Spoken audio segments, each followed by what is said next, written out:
Chris Huntingford on the spot inspection. I'm here at 2109 North 41st Street, part B of a two-part inspection, accessing an exterior 6-inch ABS plastic cleanout.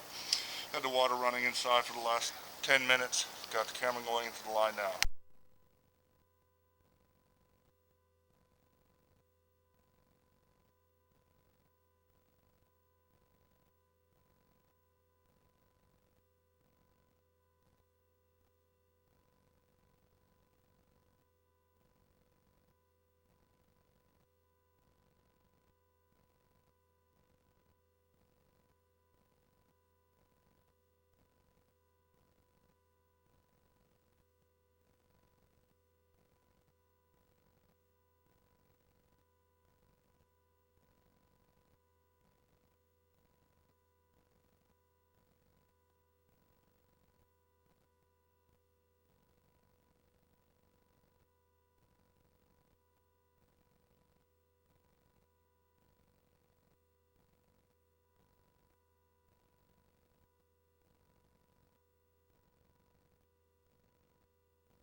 Okay,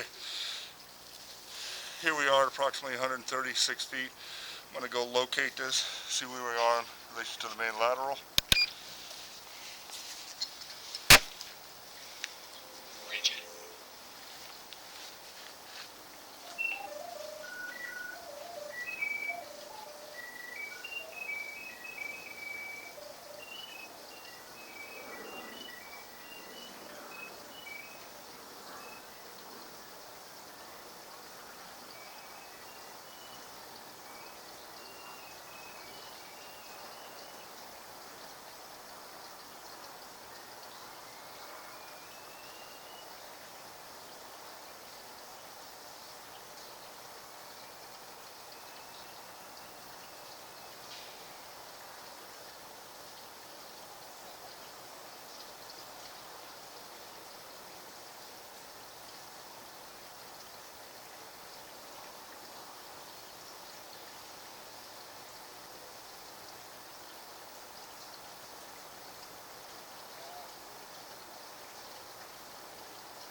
Okay, this is as far as we're going to go here on the line. It looks like we're probably about 15 feet from the main city lateral. I'm going to pull the camera back, check these joints a little closer.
Okay, as you can see, this is where that major root ball is coming from the trees on the northeast corner of the home. Once again, the recommendation is to have this line hydrojetted and rescoped.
Okay, this concludes the video camera sewer scope for 2109 North 41st. The recommendation here, number one recommendation would be to have the line replaced from essentially 6 feet to 80 feet of concrete. It's got root intrusion. Second option is to have this hydrojetted and rescoped to remove the debris and the roots.